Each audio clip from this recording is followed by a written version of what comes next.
At pagkatapos ng halos 3 hours na pagbabiyahe namin, ay nakarating na kami dito sa Busselton. Pero dumiretso kami sa Yalingup Maze and Minigolf.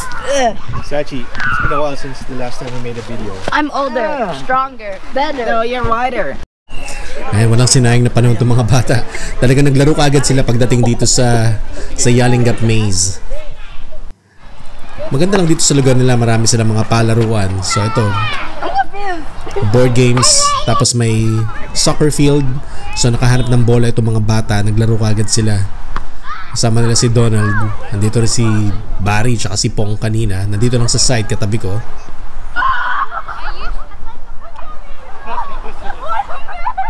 Ito si Pong tsaka si Barry. Pagkatapos nila mag-soccer, dumiretso na kami dito sa mini-golf. So kumuha kami ng mga golf clubs, ng mga bola, tapos dumiretso kami sa hole number 1. Meron silang 18 holes dito. So iisa-isahin natin yung bawat course. How? You just built No! I got a hole in one. What? Wow, very good. Hole in 1. Ang ganda ng courses nila dito. Yung lahat ng mga holes, ang ganda ng quality ng kanilang mga greens.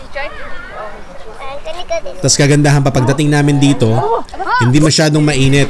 Umambon ng kaunti pero overcast, so hindi talaga kami nainitan habang nandito kami sa golf course. And around mga 12 o'clock na kami nung naglalaro nito mga oras na to. Yeah. What do you want? Hit it? It went all the way there. Sino makakapit? At pagkagaling namin sa minigolf, dumiretso na kami sa aming camp. No. Yeah. Nakapag-set up kami ng aming mga tents, and ngayon papasyalan namin yung dagat. Gusto namin makita yung nearby na beach dito sa aming campsite. At ito ang mga kasama natin, sila Muji, ang mga mommies, Shanti. May ano pala tayo, may videographer. Silipin namin yung dagat. At ito yung dagat. So halos 50 meters lang to mula doon sa campsite namin. May beach access mula doon sa campsite namin. Ito yung napakakalmadong tubig. Siguro babalik kami dito bukas. At dito kami mag-spend ng afternoon. Randomly, and then I tripped. I'm not tripped. Well, maybe you could have an angle on.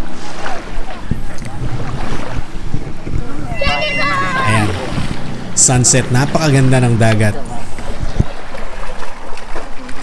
Ito naman aming first morning after ng unang gabi namin ng pagtulog dito sa camp.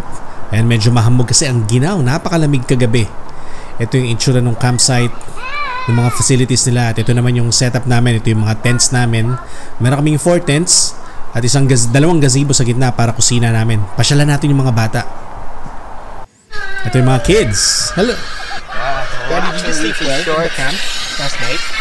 Did you sleep well? It's so cold. These 3 kept on farting. We're trying to warm everyone up. Biscuit was scarlet. Yeah, we had to cover each other in blankets because someone kept farting. Ayan, lalabas kami ngayon. Pupunta naman kami sa Next Level Monkey Business. So ito yung aming day 2 din sa aming campsite. Lalabas kami ng camp.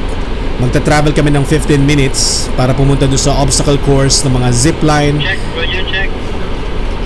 And ang mga obstacle course para sa mga bata. Tinatawag na Next Level Monkey Business. So labas na tayo dito sa ating campsite. Ito yung mga ibang campers na kasama namin. So maaga kami dumating dito sa Next Level Monkey Business. Kaya naghihintay muna kami dito sa labas kasi 9 o'clock pa yung kanilang opening. Medyo maaga pa kami. And ito ating mga mommies and daddies. Ito yung name, Zipline and Ropes Course, Next Level Monkey Business. In a few minutes, papasok na tayo sa loob.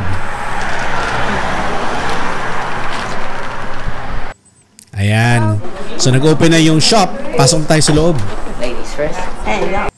Ayan, wala pang ibang tao dito sa Next Level Monkey Business kasi 9 o'clock yung kinuha namin na reservation. Isa kami sa mga earlier batches, kaya solo pa namin tong course sa amin. Maya-maya, magsisimula ng dumating ibang batches kasi every 30 minutes yung interval ng pagpapapasok nila ng mga groups. Muji, Sachi, you have rock climbing too, so you have to do it during your 2 hours. I remember doing this for my year 6 camp. I remember. I don't do the mini thing. Ayan, kung kaya lang ng tuhod nating sumali dito eh, dapat naglagay din tayo ng harness. You're worrying right now. Who knows? What if it shakes too much? In the middle? Yeah.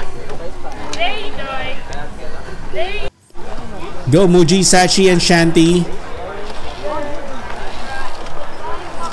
Ayan, so nakita nyo naman yung aming mga activities dito sa aming first 2 days of camp.